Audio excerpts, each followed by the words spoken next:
1 Samuel 16. Je lirai à partir du 12e verset.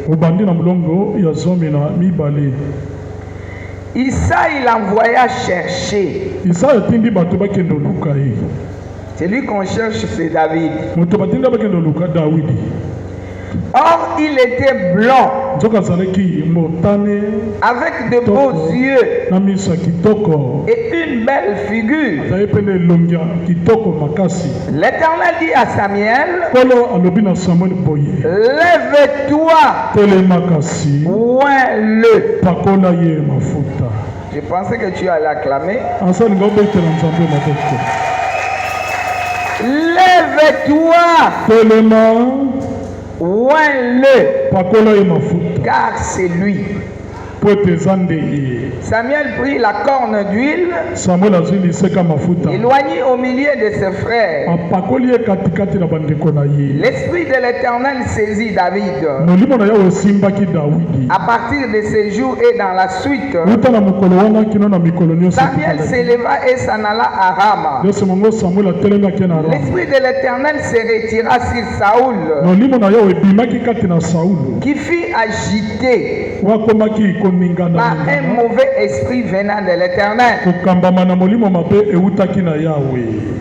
Amen. Les serviteurs de Saoul lui disent, voici un mauvais esprit venant de Dieu t'agite.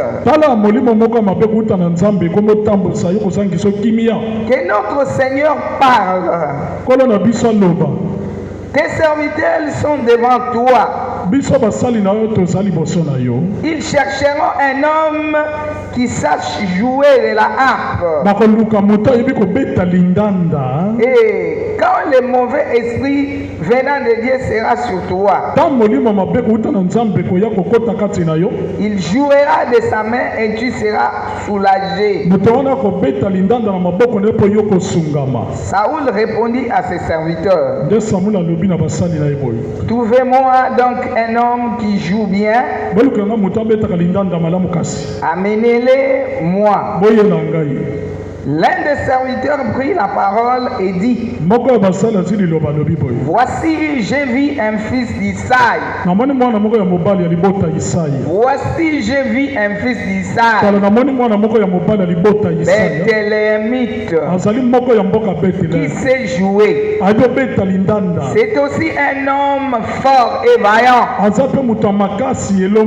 un guerrier, parlant bien. Parlant bien, alobaka malamu, est une belle figure, et l'Éternel est avec lui. Très important. L'Éternel est avec lui. Saoul envoya des messagers à Isaïe pour lui dire, envoie-moi David, ton fils, qui est avec les brebis. Isaïe prit un âne qu'il chargea de pain d'une outre de vin et d'un chevreau, et il envoya ces choses à Saoul par David. David arriva auprès de Saoul et se présenta devant lui. Il plut beaucoup à Saoul et il fut désigné pour porter ses armes. Saoul fit dire à Isaïe, je t'ai pris de laisser David à mon service, car il a trouvé grâce à mes yeux. Parole du Seigneur. Je l'accepte. Car il a trouvé grâce à mes yeux. Éternel Dieu, Dans le nom de Jésus, voulant te bénir, t'exalter, te magnifier, toi notre roi. Que je diminue, que toi tu crois. Connais la révélation de ce matin. Je bénis les ciels ouverts. Je bénis tout un chacun en ces lieux. Et j'amène toute pensée captive à l'obéissance du Christ au nom de Jésus. Merci, cher Saint-Esprit, de nous conduire pas à pas. Au nom puissant de Jésus, avec les amis, nous disons merci Seigneur Jésus-Christ. Merci Seigneur Jésus. 3 fois Amen. Amen. Amen. Amen. Est-ce que tu veux acclamer? J'aime les acclamations. Ça signifie quelque chose. Alléluia. Dans le camp de l'ennemi, ça signifie la victoire. La victoire qu'on t'avait confisquée longtemps. Alléluia. Amen. On t'avait confisqué la victoire depuis longtemps. Lorsque tu acclames, ils sont surpris. Tant qu'ils commencent à partir de maintenant, ouvriront des gloires, ouvriront des succès. Les ténèbres ne peuvent plus dominer. Alléluia. Amen. Christ les a déjà rejetés.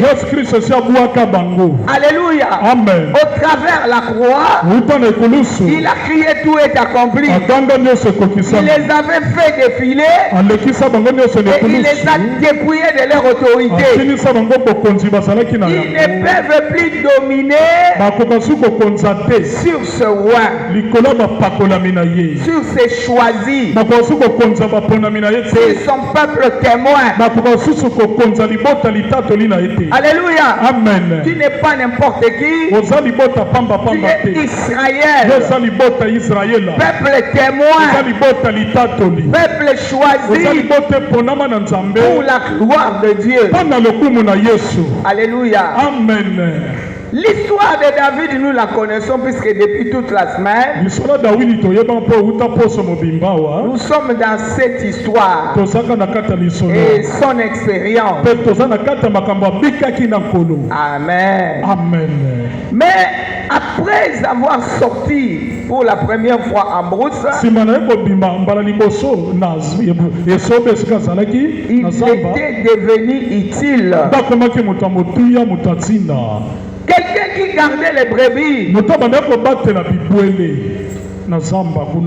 sans intelligence pour eux. Mais et pourtant il gardait les brebis. Mais pour eux c'est quelqu'un de moindre. Bien-aimé, laisse-les te voir comme ça. La grâce va les surprendre. La grâce va les surprendre. Les gens te regardent comme un moine que rien.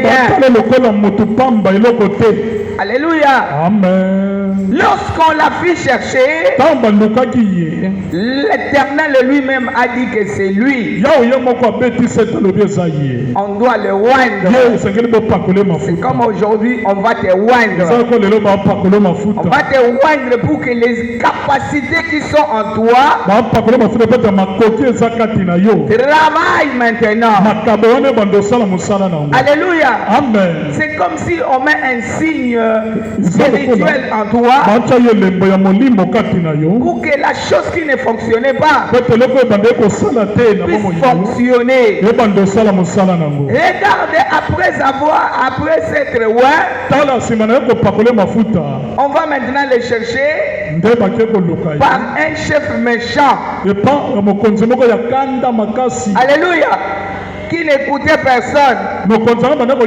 Il n'écoutait même pas Dieu. Il marchait avec ses propres voies.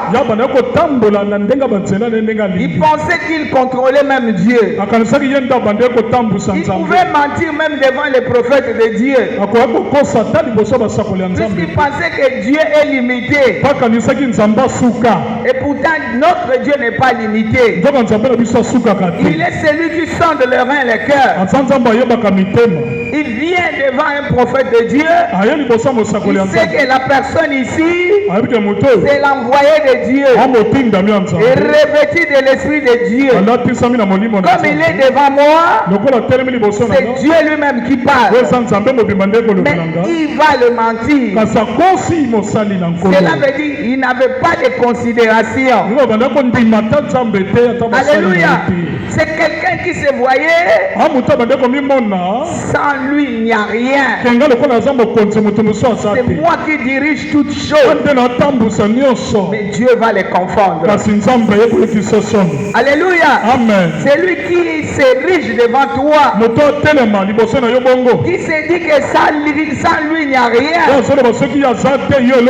Après l'onction d'huile ici, Dieu va les confondre. Dieu va les confondre. Il ne comprendra pas ce qu'il est en train de faire. C'est Dieu lui-même qui s'était occupé de Saoul. La Bible déclare l'esprit mauvais venant de l'Éternel. Alléluia. Amen. Au lieu qu'il soit maudit par qui que ce soit, Dieu lui-même s'est occupé de lui. Il dit ce n'est plus ton moment. Dès lors qu'on avait mis l'huile sur David, l'esprit mauvais était descendu sur lui. Mais il n'était pas encore parti de son trône. Alléluia. Amen. Ce qui importe, il n'était pas encore parti de son trône. Mais l'esprit de Dieu était parti. Alléluia. Amen. Mais l'esprit mauvais était descendu, envoyé par Dieu lui-même. Il dit le moment est arrivé pour que tu sois agenouillé, pour que tu sois humilié, pour que tu t'agenouilles devant celui que tu méprisais. La Bible déclare tout genou fléchira, toute langue confessera que Jésus-Christ est Seigneur. Il était tourmenté pas par le diable. Oh, j'aime Dieu. J'aime Jésus. C'est le metteur en scène. Il dit maintenant ce n'est plus ton temps. Alléluia. Tel que tu es encore sur le trône, tu dépendras à mon roi. Afin que tu sois physiquement ôté. Alléluia. Amen. Tu seras contrôlé par mon roi. Bien-aimé, l'huile qu'on va te mettre, même si tu vois la montagne, méprise la montagne. Méprise la montagne. Même si tu vois un obstacle, méprise l'obstacle. Même si tu vis la même chose, méprise la vie que tu vois. Puisque cette vie n'aura plus l'emprise sur toi. C'est la grâce qui va primer. Le moment où nous sommes arrivés, la grâce va primer. La grâce va primer. La grâce va primer. La grâce est en train de chercher les fatigués, les abandonnés, les rejetés, les affligés, les moins que rien, selon les hommes.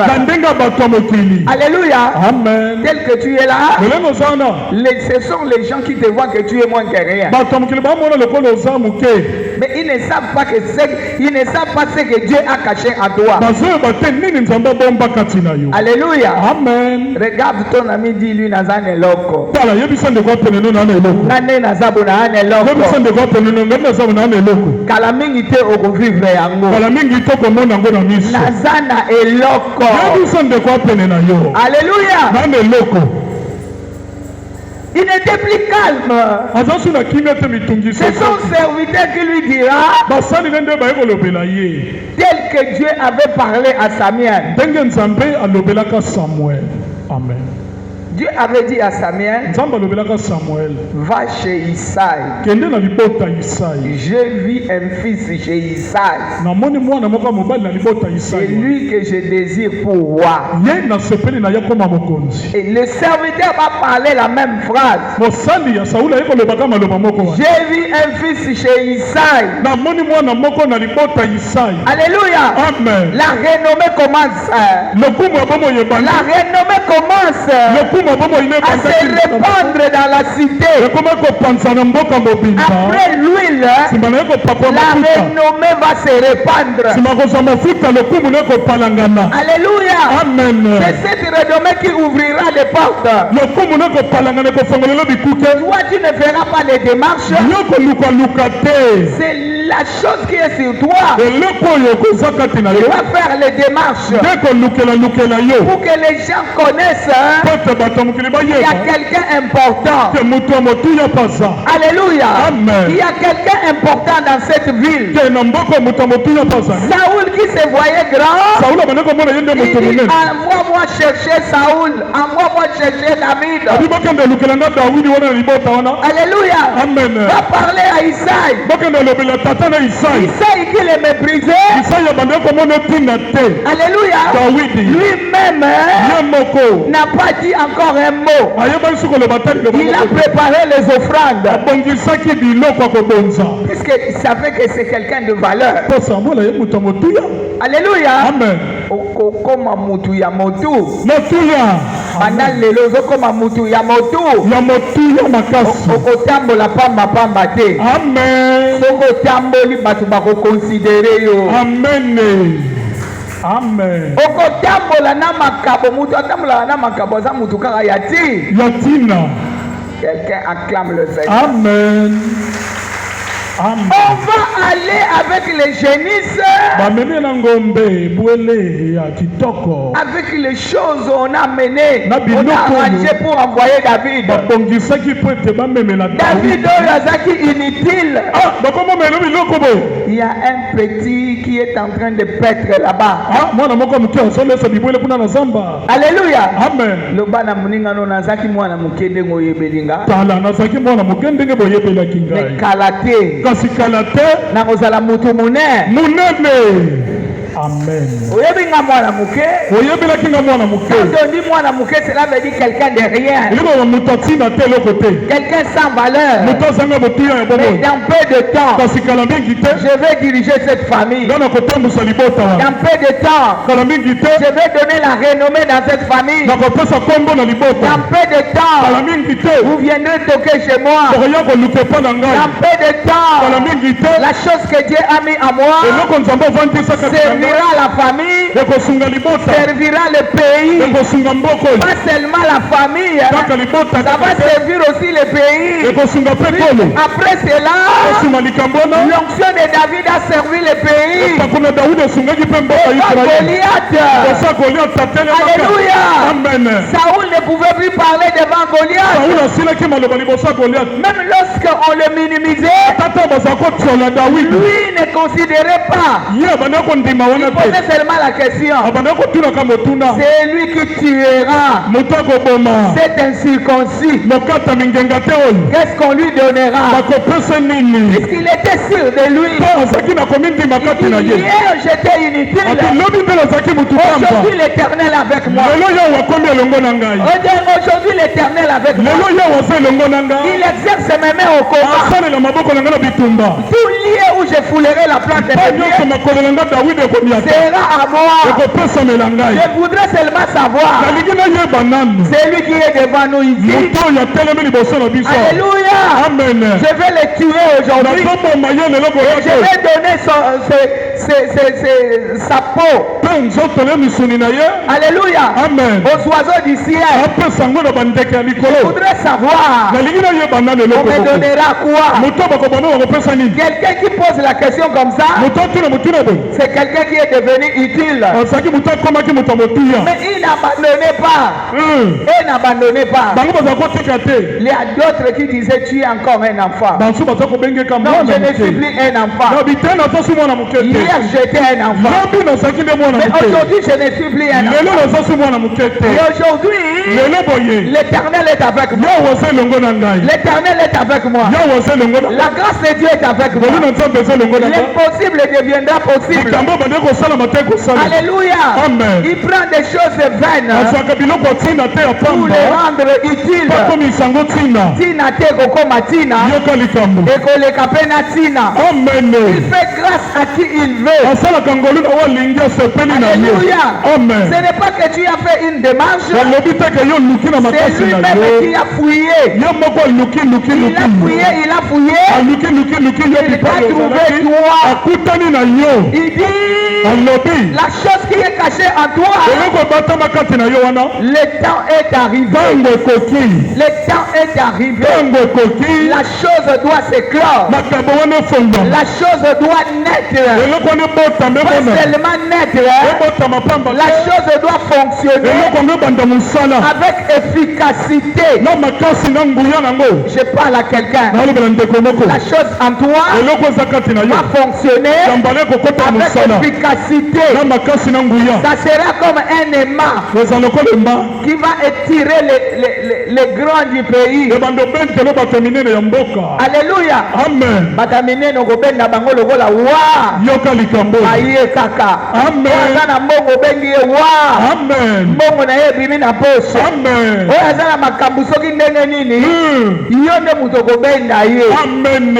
Acclame le Seigneur. C'est comme ça que notre Dieu, lorsqu'il veut envoyer quelqu'un, il ne le laisse pas comme ça. Il l'équipe. Amen. Amen. Il les capacite. Alléluia. Amen. Puisque en lui-même seul, il pourrait parler un autre langage. Saoul. Saoul m'appelle. Saoul pourra me tuer. S'il apprend que j'ai quelque chose, il va me tuer. La chose que lui n'en a pas. Il m'appelle. Il va me tuer. Mais lui n'a pas dit ça. Confiant de lui-même. Il dit le temps de Dieu est arrivé. Je ne peux plus rester dans la brousse. Je ne peux plus rester dans l'anonymat. Je ne peux pas rester en retrait. Le moment est arrivé pour que j'entre dans la ville. Le moment est arrivé pour que je mange avec les grands. Le moment est arrivé pour que je manipule aussi l'argent. Le moment est arrivé pour qu'on me considère aussi. On considère mon avis. Que je me lève, que je parle aussi. Hier j'étais inutile. Je parlais, tout le monde me disait tais-toi.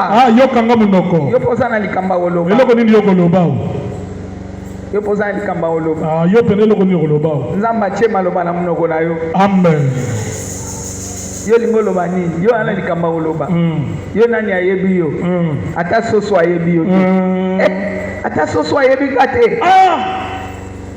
Mbalo basoso bakoyeba yo. Amen. Batu bakoyeba yo. Amen. Banyama bakoyeba yo. Amen. Mokili bomime koyeba yo. Amen. Mabele koyeba yo. Amen. Renommé na yo ezokende musi. Musika. Amen. Quelqu'un acclame le Seigneur. C'est une prophétie.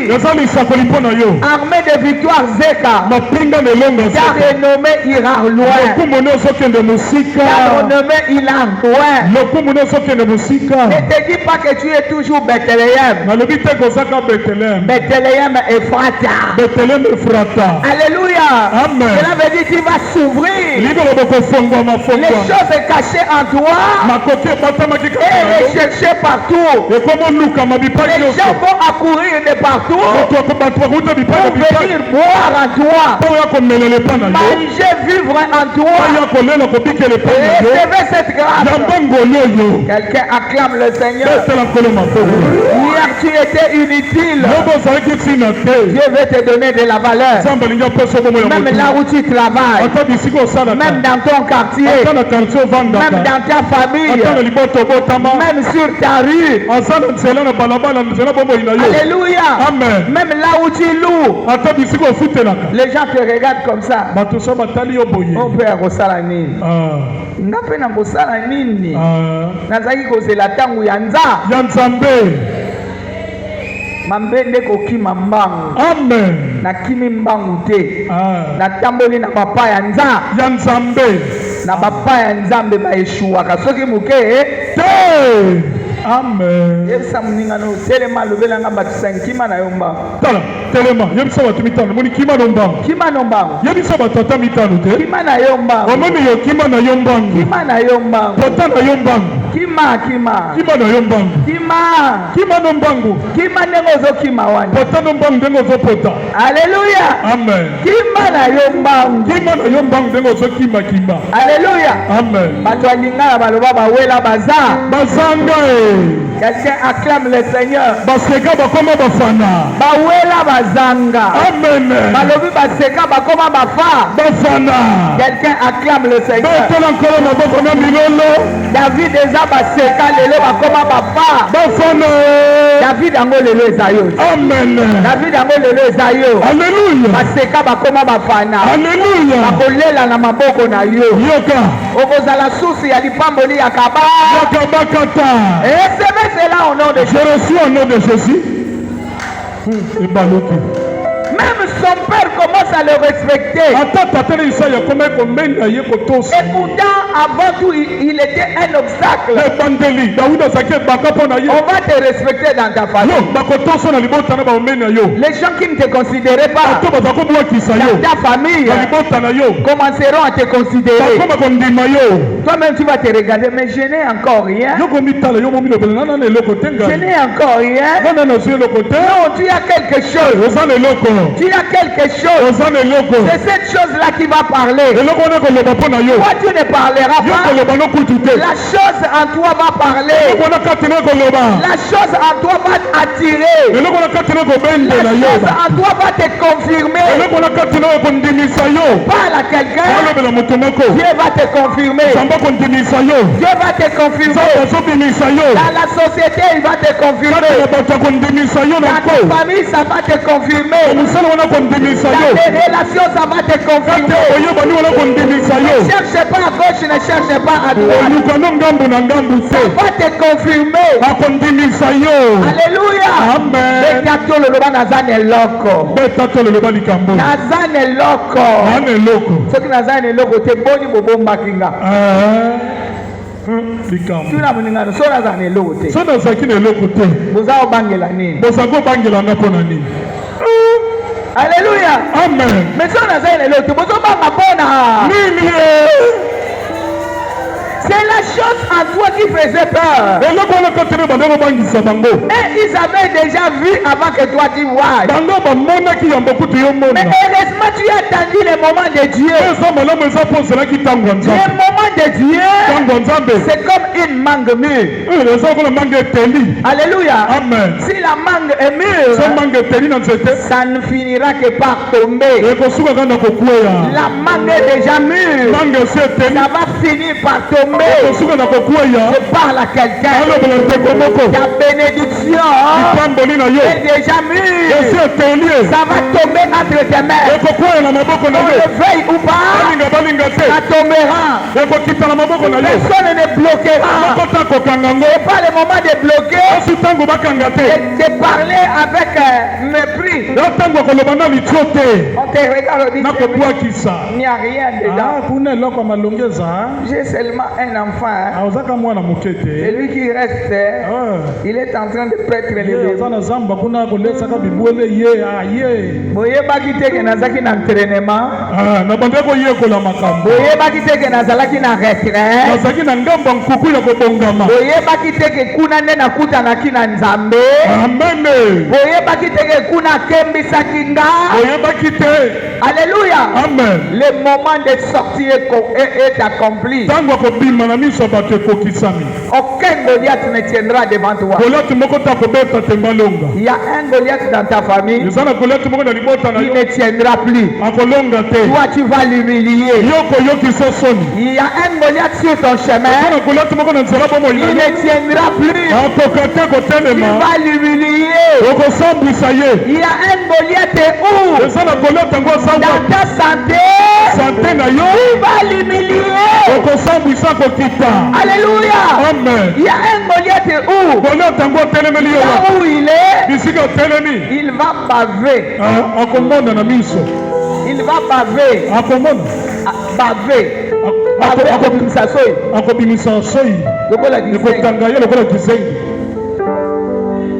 Goliath a baver. Les gens ne comprendront pas. Kaka moi noyo. Moi no na Nzambe yakaba. Kaka moi eloko Nzambe azui yango. Il prend de zéro à héros. Alléluia. Amen. Dieu l'a taillé. Alléluia. Amen. Dieu l'a enseigné. Maintenant à quoi qui est dans le marché. Après ici, tu seras dans le marché.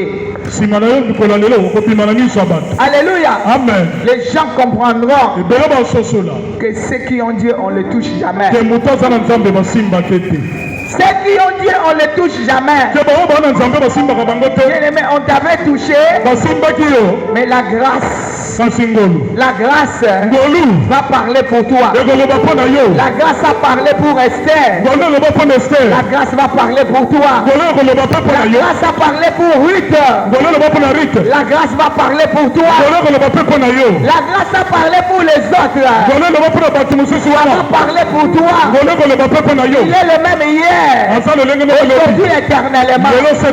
Ruth n'a pas parlé devant le roi. C'est la grâce qui a parlé. Le roi va tendre le sceptre. Qu'as-tu, Esther?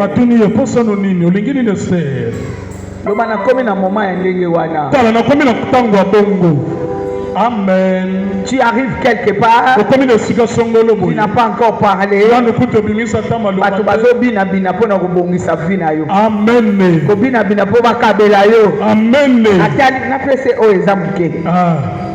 Amen. Amen.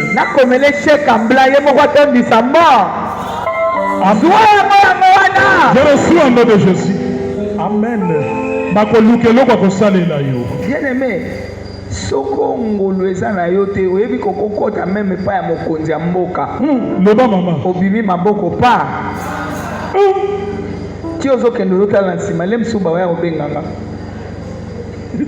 okomaka na porte ya sorti te okomi okoti na mutu kolobi le msuba waloba zela nanu moke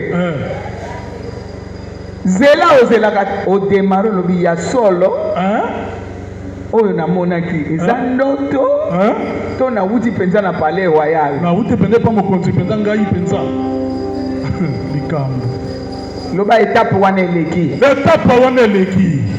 amen yebisanga bato 5 etape wana eleki telema lobela etape wana eleki etape bongo eleki etape wana eleki etape bongo eleki lelo etape bazokanga parcours na nga bazokanga banzela na nga etape bazosala kenga na kota te etape bazosala kenga na kota te ngana lia te ngana lia te ngana tambulaka na kolela ngana tambulaka na kolela lelo ngana zala tina te ngana zala tina te etape wana esali nini eleki yamba yango wana je reçois un je parle à quelqu'un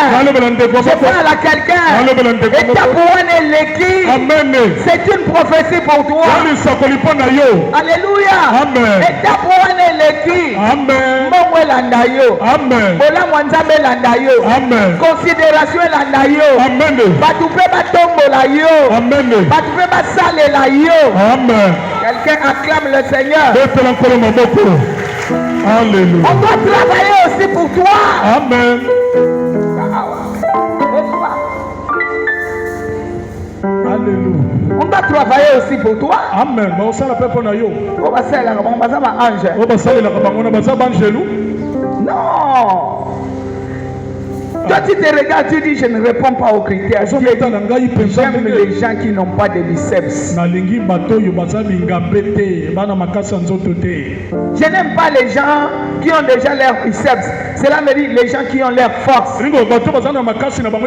qui ont leur connaissance, qui ont des relations. Siko, maman Bishop. Comme dans notre famille, il y a des gens qui ont peu d'argent. C'est mauvais. Non. Et ils ont l'argent, mais ils n'ont pas ton Dieu. Qu'est-ce qu'ils ont fait avec l'argent? Si ce n'est pas mépriser les autres. Mais toi, ton argent, tu verras l'intérêt de Dieu, l'intérêt des gens, et puis ça va te servir toi. Alléluia. Amen. Ça te servira toi. Ça servira aussi l'intérêt de Dieu. Mais eux, c'est pour mépriser, brimer les gens. T'as la joie.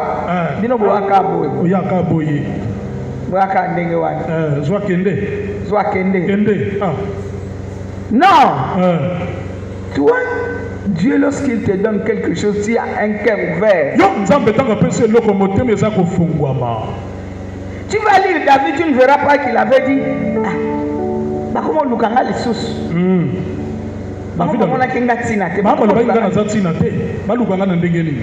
Non, lui, quand on lui cherchait, il partait dans le but de glorifier l'Éternel. Dans le but que les gens sachent que celui qui a Dieu ne peut pas finir dans l'humiliation. Cette fois, on a est-ce que le bien va bien? Nakosuka na sonité. 2. Nakosuka na sonité. 3. Nakosuka na sonité. 4. Nakosuka na sonité. 5. Nakosuka na sonité. 6. Nakosuka na sonité. 7. Beta maboko pona yo moko. Nakosuka na sonité. Beta maboko pona yo moko. Libetela maboko peko. Mana kosuka na sonité. Libetela maboko milobela boye. Eyebisela nga batu 5 loba oyebi bien na bandi na zone. Oyebi bien na banda na soni. Na bandaka na soni oyebi yango na kozanga. Na bandaka na kozanga. Na komela mai ya lobo. Komelaka ba mai ya lobo. Komela tie ezanga sucre. Komelaka tie ezanga sukali. Kozanga lipapa. Kozanga na lipapa kobimela. Kolala na nzala. Kolala na banzalo yeba. Metalanga mikolo ezoya. Kasi talanga mikolo ezoya. Tala mikolo ezoya.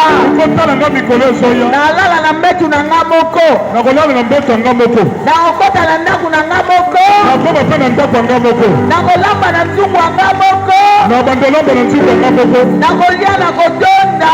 Na kolia pe na kotonda. Na kosimba pe mbongo ndenge bato basimbaka. Na kosimba pe mbongo ndenge bato basimbaka. Na koyeba pe esengo bino boyebaka. Na koyeba pe esengo bino bozalaka nango. Recevez cela au nom de Jésus. Yamba yango na kombo na Yesu. Assoyons-nous pour quelques minutes. Est-ce que tu as acclamé pour Dieu? Dieu veut t'utiliser. Alléluia. Amen. Dieu va t'utiliser pour la gloire de son nom. Amen. Nzamba obandosala no makambo. Tala nzamba bandosala no makambo mbaloyo. Tala nzamba sala nayo. Nzamba sala no makambo. Sinengo vanyo nzamba sala nayo. Nzamba sala yo makambo. Oyo akasango Oyo akasango nzamba sala na bato. Seka mwa muke. Seka na mwa muke. Ngo. Oyo akasango. Oyo akasango. Nzamba sala na bato. Aïe aïe. Eleka kobo ya. Eleka kobo l'énergie. Alléluia. Amen. Nzamba sala na tel. Nzamba sala kana sokolo. Nzamba sala boye. Nzamba sala kana David. Et là c'est avec toi. C'est quoi comme il a yo? David est parti. David est le gars. David est passé. David en les cas. Maintenant c'est toi. Toi que la grâce cherche. Esther est passée. Amen. Esther est passée. La personne qui est là, c'est toi. Amen. C'est toi qui vas démontrer aux gens qu'est-ce que Dieu peut faire avec quelqu'un qui l'aime. Na muto ya zolinga. Nzamba kosala na muto ya ponya kosala na endenge. Et comment on a vu na yo? Amen. Eza mambo ma sapote. Amen. Eza makambo ya témoignage. Amen. Amen. Les gens ne comprendront pas. Dieu te bénisse, maman. Dieu te bénisse, maman. Et soit. Alléluia. Amen. Qu'est-ce que Dieu fait avec ceux-là qu'il aime? Aseksaka bango. Amen. Atiaka bango dziki. Amen. Alalisa bango esika malonga. Amen. Akotisa bango na mituka ona makota te. Alléluia. Avandisa bango na bakiti oyo bango moko bazoloba nafandawa. Kiti oyo mpe yanga. Alléluia. Amen. Nafandawa. Yamba yango. Amen. C'est comme Joseph. Quand il était sorti en prison, on l'appelle par Pharaon. Dans son salon intérieur. Moi je me dis lorsqu'il était entré, il était debout. Après ça, il parce que non, toi tu peux t'asseoir. Non, on peut faire la maboko. Amen. La mudumoko. Amen. Obonene zawana. Ndenge na zolo baboy. Na kati ya maloba nanga. Amen. Moto wa Nzambe zali. Amen. Moto pona sa pona kotumba ya kala. Amen. Kofongola ya sika. Amen. Molimo wa Nzambe zala kati na maloba nanga. Alleluia. Pona kobongisa mutu moko. Amen. Yamba yango. Alléluia. Changement de compte à Malamoko. Amen. Alléluia. Parce que lorsque nous nous mettons debout, comme un Nzambe. Amen. Et soit. Yamba. J'aime cette maman. Maman Telema. Maman Telema. Telema maman. Ce n'est pas que Nalinga Binote Nalinga Yemi. Nalinga Kapena yo. Oyemi Nalingi maman Mingi. Maman a sa témoignage à la sec. Amen. Maman yo, ba témoignage eza nango ebele me nazolo ba moko. Nzamba buka makolo na ye nyonso bukanaki na AVC. Maman ya zo tambola nanga, comment on tambola bien? Tambola côté oyo ba mona yo. Amen. Zonga na yo mama na moi fier. Amen. Akomi na yebe na ba moi mutu na poto. Amen. Ndego moni e wana. Oye. Tina te zokoma ti. Tina.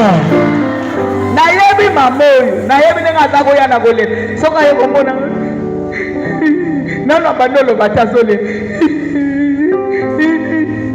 Oh mama, kata nanu kolela. Yebi sanga makambo yo ni kolobela nga. Mamoyo. Amen. Les lois combien moi si ya ese. Ya esengo. Les lois zupeti. Tina. Bon songa na lobi yo kozwa tino zongo na pasi. Kaka ndenge mamoyo azwa ndenge yo bo kosala nini? Nazozwa tina. Mamoyo bamemeli ngai ye makolo te. Ndenge azolela nga oyolela bwani. Nzambe na nga kopesa makolo oyo kotambola kaka na nzeko.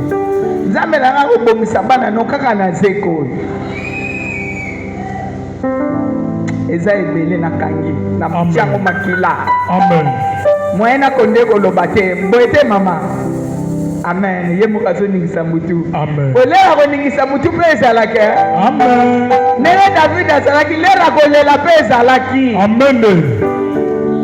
Mais aujourd'hui, c'est pas le moment de pleurer. Je parle à quelqu'un, toi qui pleures, essuie les larmes. Si tu étais rentré ce matin en pleurant, essuie les larmes. Je prêche le véritable. Je suis communicatrice de vie. communique la vie. Alléluia. Là où il n'y a pas de vie, j'installe la vie. Là où il y avait la confusion, j'enlève la confusion. Là où il y avait les pleurs, essuie les larmes avec la solution. Alléluia. Amen. Je ne viens pas avec les mouchoirs. Moi j'apporte la solution. Je connais les dieux que je sers. Les dieux de mon alliance. Les dieux de l'armée de victoire. Les dieux de l'archevêque Coutinho Bernard. Je vous dis souvent, je ne suis pas une orpheline spirituelle. J'ai un père. J'ai un père. J'ai un père. Quel père? Alléluia. Quel père? Quel fils? Quelle fille? Alléluia. Je suis dans son alliance. Et lorsque je parle, son Dieu agit. Son Dieu agit. Son Dieu agit. Son Dieu agit. Tika kotelenga noke nomela mai ekufela mbwa. Yo musano ka kotelengana lokola mbwa azoluka mukuwa. Reste calme. La victoire est là. C'est toi qu'on acclamera. David ne savait pas que Saoul allait le faire chercher. Dans un premier temps, c'est Dieu qui l'avait fait chercher. Mais dans le deuxième temps, c'est le méchant qui l'a cherché. Alléluia. Amen. Pour qu'il chante et qu'il soit délivré. Omoni mutu wa mabe wana agoluka yo na mabolongo. Abo solution ezayo. Amen. Tata mwasi andoki wana oya solution ezayo. Alobi bosambelaka. Memanga na nzambe na bino wana. Nakene kosambela nzambe na bino wana. Mwana na ngai kotika ngate. Kotika ngai te. Nakukufa. Memanga kunda. Noko andoki wana. Memanga na nzambe wana. Na oya kokufa. Na yoki bosambelaka. Biso tosambelaka te, biso tozande na relation na nzambe. Amen. Oko sambela. Eza lokwa kobondela je. Biso tozana na relation na mutu moko. Kombo na Yesu ma. Masiya. Quelqu'un nous sommes. Amen. Tu es en relation avec quelqu'un. Ne échoue jamais. Même si ça passe comme ça, ça finira par être droit. Amen. Ça finit par être droit. Et ça finira par te bénéficier. Cette fois, n'a pas perdre une. Deux. Trois. 4. 5. 6. 7.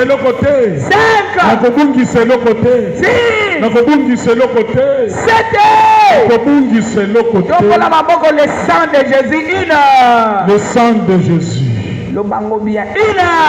Le sang de Jésus. Le sang de Jésus. 2. Le sang de Jésus. 3. Le sang de Jésus. 4. Le sang de Jésus. 5. Le sang de Jésus. 6. Le sang de Jésus. 7. Le sang de Jésus. Au nom puissant de Jésus, que le sang de Jésus me lave. Que le sang de Jésus me lave. Là où j'avais fauté. Là où j'avais fauté. Que le sang de Jésus descende. Pour me laver.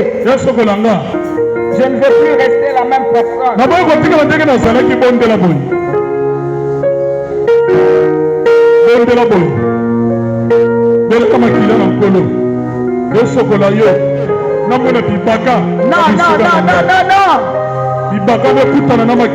Je ne veux plus vivre un obstacle.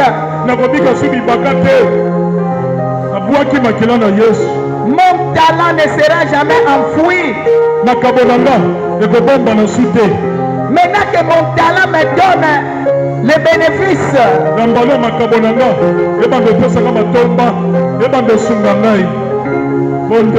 Ce sont les talents de David qui lui ont donné des bénéfices. Que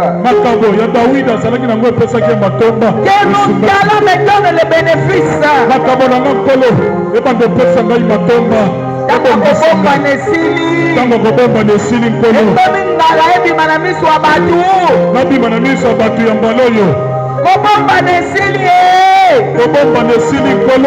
Satana. Yo Satana. Yo na bademon na yo. Yo na bademon na yo. Dala makila. Na kisa makila na Yesu. Dala makila. Dala makila. Dala makila. Dala makila yango. Libère mon territoire. Bima na bisika na ngo kende. Libère mon territoire. Bima na banzela na ngai. Moi je ne mourrai jamais. Je dois vivre ce que l'Éternel avait dit. Il a parlé des choses pour moi. Mais pourquoi tu veux me dire le contraire? Il n'y aura pas de contradiction dans ma vie. Je ne me relève la tête. Relève la tête. Pourquoi les contradictions? De Satana. Satana okogumba ngai te. Okogumba ngai te. Okogumba vina ngai te Satana. Okogumba ngai te. Okogumba vina ngai te. Yo nani? Yo zandani yo. Okugumba nga. Lobela ye ndeko. Yo mutoli yo meka. Yo mutoli yo meka bongo. Moto na Nzambe tumba yo. Moto na Nzambe tumba yo. 7 fois feu. Une. Feu. Osana se. Une. Feu. 2. Feu. 3. Feu. 4. Feu. 5. Feu. 6. Feu. 7. Feu. Au nom puissant de Dieu, moto. Nana linyabumba yo. Qui es-tu? Moto zaya zika. On ne marche jamais sur la grâce. On ne marche jamais sur la grâce. Saoul a dit, tu as trouvé grâce à mes yeux. Méchant. Alléluia.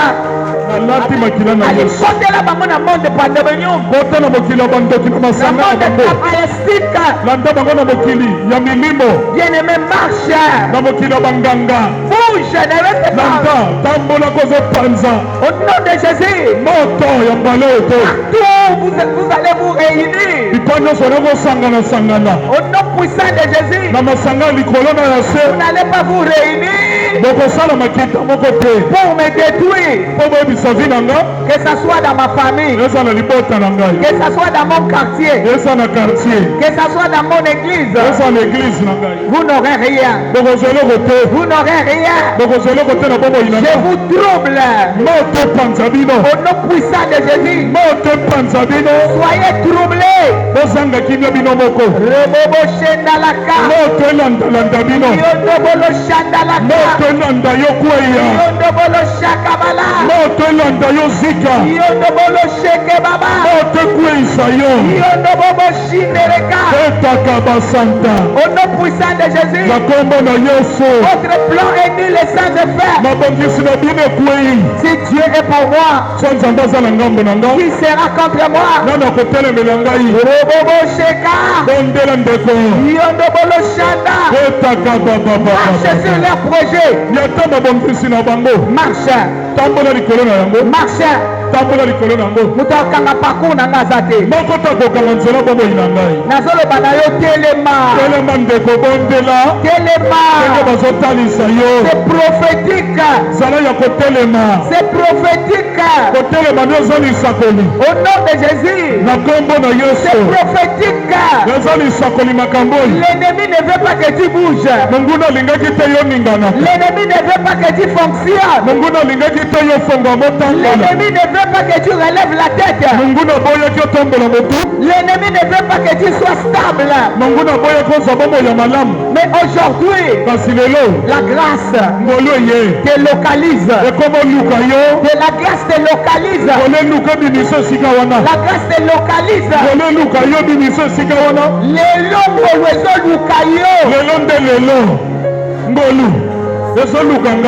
Lelo ezali wana ezoluka yo. Au nom de Jésus. Na kombo na Yesu. Au nom de Jésus. Na kombo na Yesu. Rebobo Shena. Kotakabasanta. Konda balashaka. Rabasanta baba baba. Eza la bondoki, eza la makasi ya kolute. Moto. Yende shaka mama. Moto likolo bondoki wana. Qui es-tu? Yozana niyo. Pour chercher à déstabiliser ma vie. Poto likobe biso vi na ngai. Toi qui recherches ma vie. Osoluka likobo mo ina ngai yonan. Bondela. Lobela ye. Nana linga bebisa vie na yo. Nana linga bebisa bobo ina yo. Nana linga bebisa classe na yo. Moto ekutana na yo. Nana linga bebisa diplôme na yo. Moto ekutana na yo. Nana linga bebisa valeur na yo. Moto ekweisa zika. Nana linga zipa renome na yo. Yoza nani yo? Non. Yoza nani? Nana kofungwama. Nana kofungwama. Nana komonana. Nana komonana. Nana kopambwama. Nana kopambolama. Nana zokende musika. Nana zokende musika. Nana neloko nzambe atie na kati na nga. Alleluya. Nakozwa ya mutu te. Alleluya. Kaka oyo nga. Kaka eloko nzambe apesi nga. Kaka oyo nga. Alleluya. Elesa nga. Ekolesa nga. Ebalisa nga. Ebalisa nga. Ebotisa nga. Ekobotisa nga bana. Ekovoyage nga. Ekopesa nga mibembo. Au nom puissant de Jésus. Na kombo na Yesu. Ebobosheka baba. Kaka eloko na nga moko. Bien-aimé, parle. Bondela ndeko. La chose que Dieu a mis à toi, eloko nzambe avandisi kati na yo. ça va t'épanouir. Ya nde kofongola yo. Okoboboshenda. Ya malamu efongwama. Yo ndobono shaka. Esengo efongwama. Kanga ya mabe, fungola ya malamu. Kanga ya mabe, efongoli ya malamu. Au nom de Jésus. Ozokanga ya mabe. Kanga ya mabe. Ozofongola ya malamu. Fungola ya malamu. Oyebi likambo wana. Yo moko yebi yango. Kanga ngo ndeko. Chacun pour soi, Dieu pour tous. Bondela mpe na vi na yo Au yebi. nom de Jésus. Kanga likambo wana. Au nom de Jésus. Ekangama. Ekangama. Tetaka Et basanta. c'est répété lisusu te. Malade eboma bato ekangama. Ngolu na yo ekufa te. ngolu na ye be bate kufa te. Saoul a dit à David, Saul alobaki na David, tu as trouvé grâce à mes yeux. yo kutani na ngolo osi ngolu na miso na ngai. Comment Saoul veut connaître la grâce? Ndeni Saul moto mabe akomi sosola ngolu. Alléluia. Amen. Comment Saoul Ndeni Saul peut connaître la grâce? akomi sosola ngolu. Ngolu na yo fo yebana même si na bato ya mabe. Alléluia. Même bandoki bayebaka nzambe azali. Alléluia. Nzambe asalaka. Alléluia. Nzambe afongolaka bato. Alléluia. Il faut yebana. Bayeba ngolu na yo. Bato bazokotela bonganga. Alléluia. Bazokota na magie. Alléluia. Bazotanga komono na banzungu. Bayebake ngolu ezalaka nzambe azalaka. Alléluia. Bien-aimé, parle. Bondela boyendeko. Qu'on les sache Basuka na koyeba. qu'il y a un Dieu Eza na nzambe azali. qui travaille. Osalaka na bombo ya bato. Alléluia. Kembo. Bayeba ngo. Au nom de Jésus.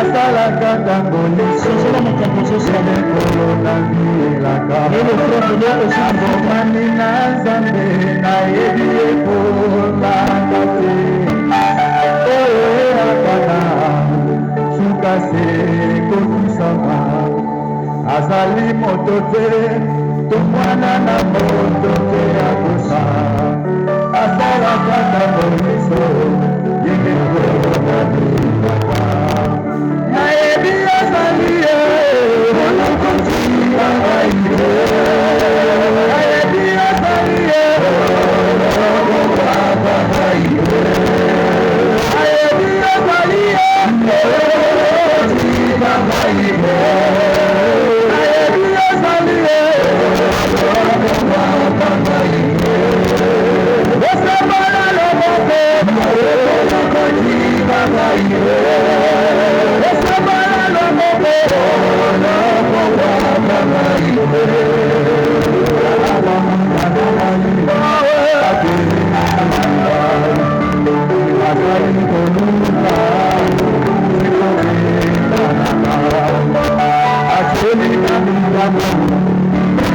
Bye.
Jesus,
Maya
Hallelujah.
toi tu dis Amen. Élevez les mains. J'ouvre les fonctionnements de l'huile. Amen. Alléluia. J'ouvre les fonctionnements de l'huile. Amen.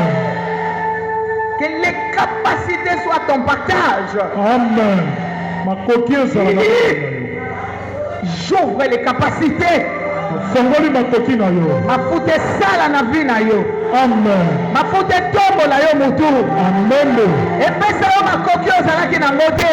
Amen. Efongo na baporte oyo okotaka te. Amen. Ozala intouchable. Amen. Ezala na libota. Amen. Ezala na busala. Amen. Ezala na relation. Amen. Nimbuma libumu na yo basimba yango te. Amen. Eloko satana kana kozwa te zwa yango. Je reçois. Baloba kosimba mbongo te simba yango. Je reçois. Okota libala te kota libala. Amen. Opamwama te pamwama. Amen. Silisa grâce. Amen. Nakweyisi bandelo. Amen. Tikala libre. Amen. Maladi ebila yo te. Amen. Esengo elanda yo. Amen. Kimi elanda yo. Amen. Batelama na ngolu. Amen. Ngolu ebitaka na mokolo na mokolo. Amen. Oza oyo nzambe aponi. Amen. Alobaki wele. Amen. Okoti na kati ya liloba na ye. Liloba na ye esala musala. Amen. Fungwama. Amen. Fungwama. Amen. Mwana akotaka na libumu na yo te akota. Amen. Olataka bage na musapi te lata. Amen. Étendez les mains vers moi 7 fois puissance. Une. Puissance. Tendez ma boca liboso. Tu ne parles pas bien. Une. Puissance. 2. Puissance. 3. Puissance. 4.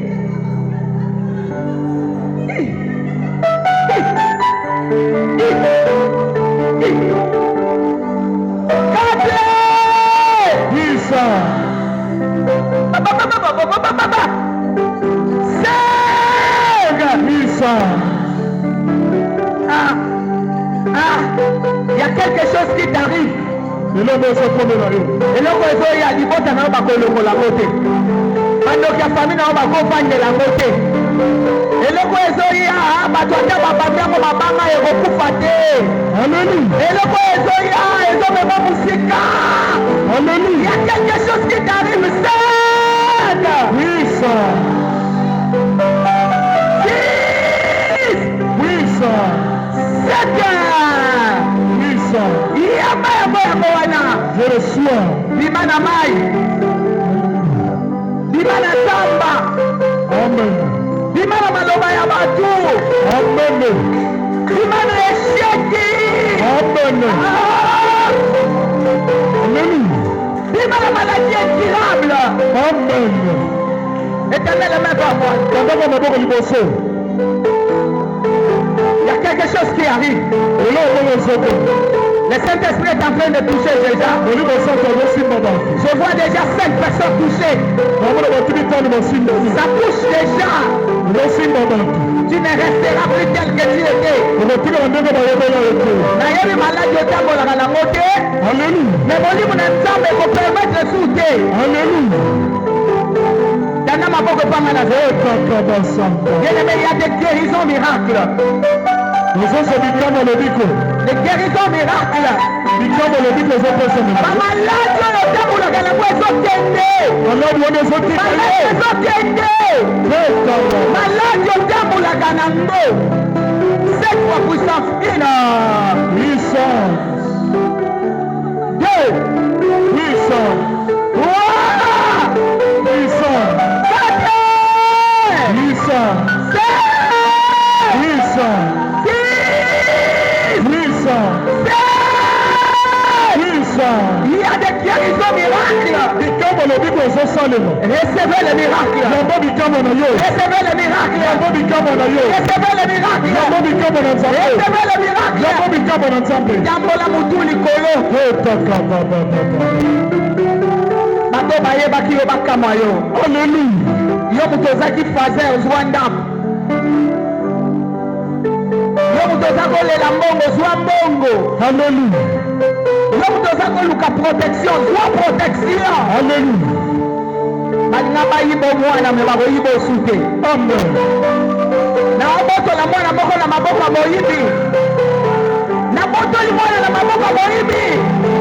Na boto li mwana na bareswa. Yamba. Reswa. Yamba. Reswa. Yamba. Na boto li mwana na maboko moyibi. Amen. Na boto li mwana. Bakoyiba yote.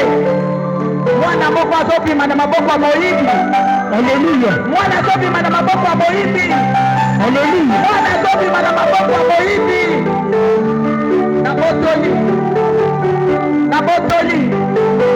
Ayo kokende. Alléluia. Ayo kokende. Alléluia. Ayo kokende. Ayo kokende. Ayo kokende.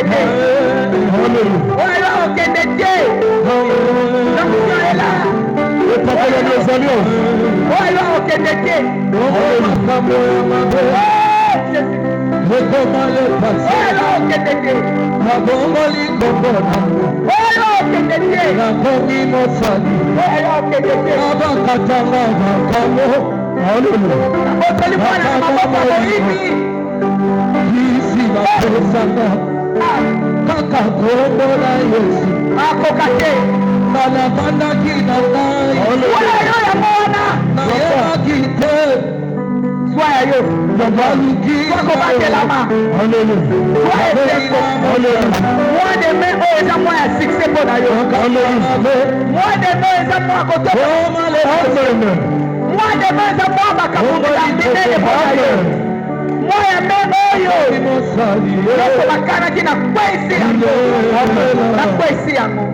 La grâce tombe dans la vie de tout un chacun. Ça te localise. Il faut pas de là. Oye tambola katezo tambola. Amen. Nazoka kati na nga mokakata ni moko kwa tambola. Amen. Mokakata ni moko ezala na nzoto ezala na molimo kwa tambola. Amen. Tambola. Amen. Tambola, tambola, tambola, tambola. Amen. Tambola. Alléluia. Tambola, tambola, tambola, tambola. Merci Jésus. Mettez la molimo na nzambe maboko. Eloko moko fwe tambola. Alléluia. Ça doit la faire. Ekele bisai. Eke baba. Etwa.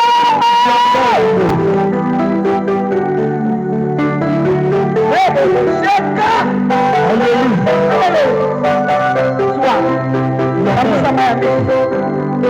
Amsama ya bisu. Amsama ya bisu. C'est fini le temps de pleurer. Merci tambola. Tambola.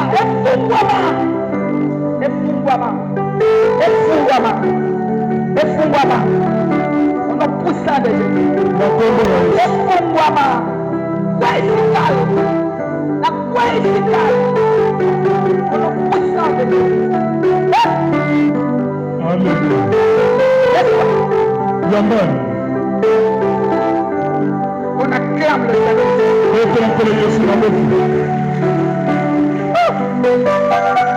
Acclame le Saint-Esprit. Reçois. Reçois. Reçois. Alléluia.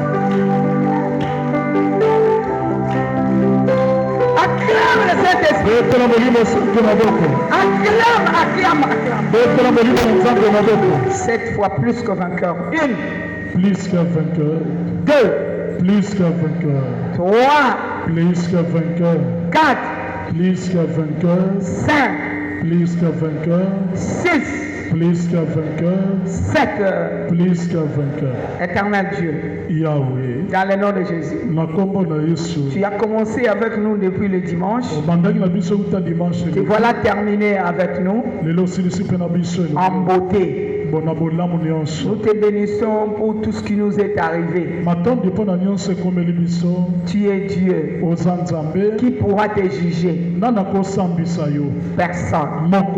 Je bénis les sémences. Je bénis l'œuvre de nos mains. Et nos mains sont suspendues à la croix. Et que 1000 tombent à nos côtés, 10 000 à notre droite. Nous ne serons jamais atteints au nom de Jésus. Je lève la croix dans la vie de tout un chacun. Et je m'en vais mettre le sang de Jésus sur les lintons de nos maisons. Avant que nous sortions, je proclame: allez gagner, allez toucher. Ne manquez pas mercredi. Ne manquez pas aussi les vendredis des mamans. Dieu sera au contrôle. Que l'amour du Père, la grâce du Fils, communion de l'Esprit soit notre partage. Au nom puissant de Jésus. 3 fois Amen. Amen, amen, amen. Shalom. Shalom. Dieu nous bénisse.